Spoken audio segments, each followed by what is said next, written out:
Hi, I'm John Stevenson, and we're going to be looking at preterism as it relates to end times prophecy. This little cartoon I came across says, "Relax, it all happened in 70 AD." That's actually the teaching of preterism. What is preterism? It's a view in contrast to the other major views that we looked at last time, historical premillennialism, dispensationalism, postmillennialism, amillennialism. All of those, even though there's disagreement between them, they all agree on these three basic themes: that Jesus will return someday in the future, that there will be a judgment, that there will be a resurrection, at least one, sometimes multiple judgments, sometimes multiple resurrections, but they all agree on that. Preterism stands distinct from that, that preterism denies all of those future events. Preterism, and the word is taken from the Latin word meaning past, it claims that all biblical prophecy was fulfilled either before or by AD 70. That is, that anything mentioning when Jesus talks about his return, that's what took place in AD 70 when the city of Jerusalem was destroyed by the Romans. That was Jesus bringing judgment. And so that's known as preterism. Now, there's a difference between what is being called full preterism versus partial preterism. Full preterism says that the event, the fall of Jerusalem in the year 70, was the return of Jesus. Partial preterism teaches that that was a return of Jesus, but he's going to come again in the future. So there is a distinction between these two views. My remarks are mostly going to be focused on full preterism, although I think there's some spillage over into partial preterism. And what happens with partial preterism, they look at certain passages and they say, well, that was all fulfilled in 70 AD, but there's a few other passages, and that's the future return of Jesus. But it gets muddy in between there. And what sometimes happens is somebody starts off with partial preterism and then becomes a full preterist and actually denies that there's any future return of Jesus. Now, the primary argument, here it is. Matthew chapter 24, verse 34, where Jesus has been talking about signs of his return and wars and rumors of wars and abomination of desolation, and then talks about they'll see the Son of Man coming in the sky with power and great glory, and he'll send forth his angels and with a trumpet and gather his people. And then he says in verse 34, "Truly I say to you, this generation will not pass away until all these things take place." Now, um, it's interesting because we've had dispensationalists take that verse and say, well, that must be when Israel became a nation again, 1948. So within 40 years, all of those things had to take place. So remember, we saw last time that there were a number of dispensationalists that said, well, Jesus had to return 40 years after 1948, 1988. We're waiting for him. And a fellow even wrote a book, 88 Reasons Why Jesus Has to Come in 1988, and he didn't come. Now, the preterist takes that same verse and says, no, Jesus was talking back then. It's within that generation Jesus had to come. That was around 30 to somewhere between 30 to 33 AD. And so by 70 AD, Jesus had to come and they teach, and he did. Now, there's some issues with that. First of all, and I'm going to get a little technical here, when he describes this generation will not pass away, that's an aggressive aorist, an aorist ingressive, which can that can if it's ingressive, it is an aorist tense. When it's ingressive, that can mean instead that it will have completely taken place, that it will have begun to take place. Now that's one possibility. And indeed, I look at the events of Matthew 24, and I think a number of those things did take place. Some of them continue. For example, it talks about an abomination of desolation in the holy place.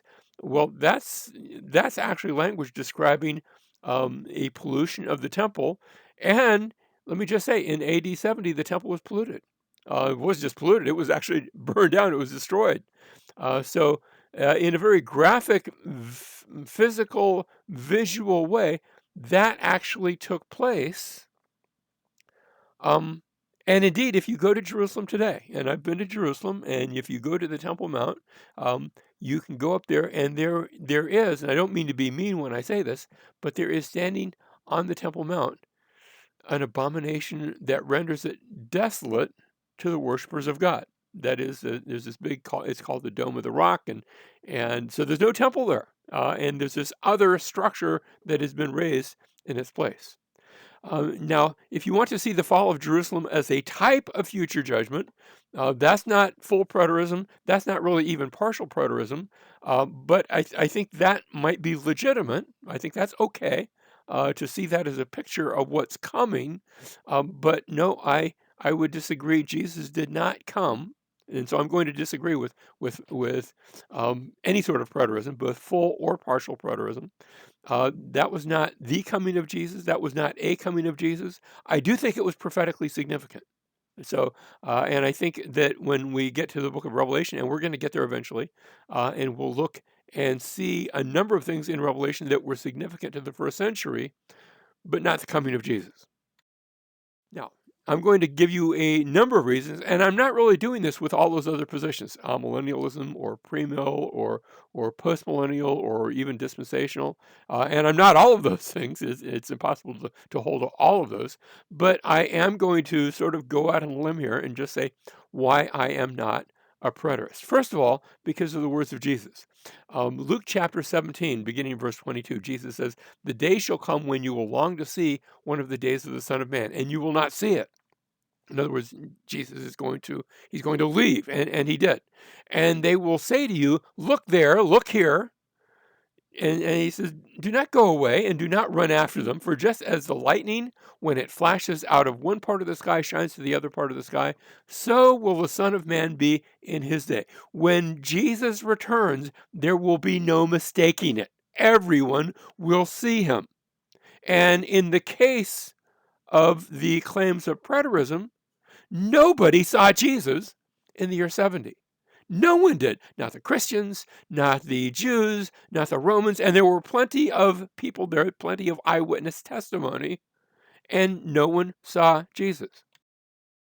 Secondly, the church fathers, the next generation, the what we call the apostolic fathers and those that followed, um, in all of their writings, beginning with actually beginning with the apostles themselves, and then to the apostolic fathers, those who came in the next generation, they all expected a future return of Jesus across the board. There was not a majority opinion and a minority opinion about that. They all agreed that Jesus is still going to return. Revelation chapter 1 and verse 7 says he is coming with the clouds, and every eye will see him, even those who pierced him, and all the tribes of the earth will mourn over him. Everyone would see him, and nobody saw him. The historical and church history testimony is universal. Nobody saw Jesus. He did not return in the year 70. Thirdly, the resurrection and preterism. Now, preterists are not necessarily unified. They all agree that the return of Jesus came back. In what way did that return? How did that look? There's probably a few different opinions, but let me just say, Jesus is the pattern for our resurrection in that he rose physically, that in a body that could be seen and touched. Remember how he shows up and he says, "Give me some fish, I'm going to eat with you," and he ate with them. So a body that could be touched and seen and felt, and he's the pattern for our resurrection, and his return therefore is the pattern. If when he says, "Look, I'm coming back and there will be a resurrection," that's not merely a spiritual resurrection. It includes that, but it's going to be a bodily resurrection. The resurrection of Jesus was physical. Luke chapter 24, verse 39, this is where he shows up and he eats with his disciples. Um, in Romans chapter 8, verse 11, Paul speaks about how these mortal bodies will be raised. Fourthly, preterism and the Lord's Supper. Remember the words that Paul gives us about how as often as you eat this bread and drink the cup, you proclaim the Lord's death until he comes. And I've actually come across preterists, not all of them will say this, but some have said, well, that was given, the Lord's Supper was given that we would proclaim the Lord's death until he comes. But now that he's come in 70 AD, therefore, no more Lord's Supper. We don't partake of that. Now, not all preterists engage in that. Indeed, there are some preterists that take the approach that Christianity ended in the year 70, and so the Bible is now irrelevant, and just forget the Bible, forget God, just do whatever you want because Christianity's over. Now, again, not all preterists take that stance, but that is among them. Next, preterism and the promise of a soon coming. Now, this is an argument that is often used for preterism. Think about the different times where the Lord says, I'm coming soon. It's something repeated by the apostles. You find in the book of Revelation, I'm coming soon. And it is claimed, therefore, wait, if, it's been 2,000 years since Jesus left. He must have come soon back then. Well, perhaps we ought to pause and look at some of the other soon promises. For example, in Isaiah chapter 13 and verse 6, wail, for the day of the Lord is near. It will come as destruction from the Almighty. Well, that's back in Isaiah's day that he writes that. And Isaiah he did not see the destruction from the Almighty back in his day.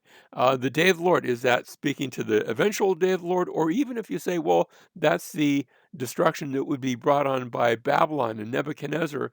But even that was a couple of hundred years after Isaiah wrote his prophecy.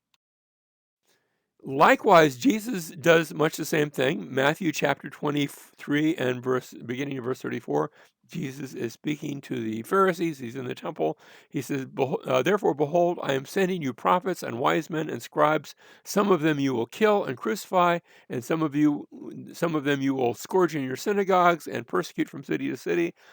And here it is, verse 35, that upon you may fall the guilt of all the righteous blood shed on the earth, from the blood of the righteous Abel, that's Genesis chapter 4, to the blood of Zechariah, that's at the end of Second Chronicles. That was the end of their Bible. We always think of Malachi as the end of our Bible, but in the Hebrew Bible, Second Chronicles comes last. The blood of Berechiah, notice, whom you murdered. Well, wait a minute, that was in the 400s BC. He says, whom you murdered, that is, the ones that he's addressing are representative of that, whom you murdered between the temple and the altar. Truly, I say to you, all these things shall come upon this generation. What generation? The generation that murdered the blood of Zechariah. Well, so he uses that term generation in perhaps a bit of a different sense than we might be inclined to take it. As he says, we've all become part of this new generation, this generation that has seen the first coming of the Messiah and has seen his kingdom and is waiting expectantly for his second coming. Why I am not a preterist? Another reason, because of the use of the second person. Um, and we just noted that where Jesus is speaking to the Pharisees, and he says, "You murdered Zechariah." Wait a minute, that was 400 years earlier. Mark 14:62 is claimed where Jesus says to the high priest, "You shall see the Son of Man sitting with power," and they say, "See, they had to still be alive." Well. To be fair, the high priest wasn't still alive by that time. He had died. There was another high priest on the throne, so that wouldn't work in either case. You shall carry my bones up from here, Joseph says to the Israelites in Genesis chapter 50, verse 25, as he is getting ready to die. When he says that, it was not that generation that carried his bones back to the promised land. It was 400 years later. It was quite a few generations later they carried the bones of Joseph back up. So there are places where we can see the use of the second person, and it is the representative or plural representatives of that generation that carries out the promise. Jeremiah 29:10, another such prophecy. When 70 years have been completed for Babylon, I will visit you and fulfill my good word to you to bring you back to this place. Well, Jeremiah, when he's writing, that was still, 70 years later. None of the people that are addressed as you were still going to be around, but they are representatives of the ensuing generations. Malachi chapter 4, verse 5. Behold, I am going to send to you Elijah, Malachi says. Well, that wouldn't come, the coming of John the Baptist wouldn't come for another 400 years. Notice before the coming of the great and terrible day of the Lord. So that use of the second person is common usage. Next, we have the angelic promise at the ascension. Remember how, as Jesus ascends into heaven, after he had said these things, Acts chapter 1, verse 9, he was lifted up while they were looking on, and a cloud received him out of their sight. And as they were gazing intently into the sky while he was going, behold, two men in white clothing. I take these to be angels, although it just describes two men. Two men in white clothing stood beside them. They also said, Men of Galilee, why do you stand looking into the sky? This Jesus who has been taken up from you into heaven, and notice this last phrase, will come in just the same way as you have watched him go into heaven. Not, he went up physically, but he's going to come in some sort of spiritual, mystical, but nobody's going to see him sense. No, as you watched him, so he's going to come back the same way. I take that rather literally because that seems to be the spirit, excuse the pun, the spirit in which it is given. Next, we have preterism and the judgment of the world. Acts chapter 17, verse 31, where Paul is speaking in Athens to a bunch of pagan Greeks. He says, He has fixed a day, speaking of God, has fixed a day in which he will judge the world in righteousness through a man whom he has chosen. He's introducing them to Jesus. He hasn't told them everything about Jesus yet. But notice that the Lord's coming, the return of Christ, is going to be a day in which he will judge the world. Now, the preterist says, well, no, when you see any reference to the world there, that's only a reference to the land of Israel. The problem with that is that Paul's audience isn't Jewish. They don't really care if Israel gets judged, if something happens that's not where they live. And so that has no bearing to them, nor should it. And likewise, a number of the promises that speak about the judgment of the world are given in epistles and things like that, but not to people living in Israel, to people that are living in Asia Minor, in Ephesus, in Thessalonica, in places in Greece that have no relationship really to what's going on in Israel. Matthew chapter 24, verse 35, Jesus says, Heaven and earth will pass away, but my words will not pass away. That sounds very, very inclusive, not just of the land, but heaven and earth. Next, we have preterism and the redemption of creation. Paul speaks of this in Romans chapter 8, where he says that creation itself also will be set free from its slavery to corruption into the freedom of the glory of the children of God. That creation groans under bondage now, but it's looking for a day when all creation will be redeemed. We have not seen that in its fullness. We haven't seen that take place. Next, we have preterism, and in Revelation chapter 20, a very brief millennium. Now, admittedly, there are those who look at Revelation chapter 20, the reference to Jesus coming and reigning for 1,000 years, who take that as not being something literal, but maybe being symbolic. And you say, well, what does it symbolize? 1,000 years? That's a very long period of time. But if we're looking at all prophecy being fulfilled in the year 70, then it's a really tiny short time. Why would 1,000 years be used to symbolize something that was only 40 years? A big difference between the two. And next we have preterism and a belief in perpetual sin and death. After all, if everything finished in the year 70, then there is no future judgment. There is no future cleansing of the world. There's no future anything. And what we have today is what we will always have, sin and death. And so it will continue forever. That is the final totality. That is the teleos, the completion of preterism. By contrast, Paul says the last enemy that will be abolished is death. And he's not only talking about how we die and then are, become spirit, but he's speaking of a resurrection, a yet future resurrection, when the dead in Christ will rise.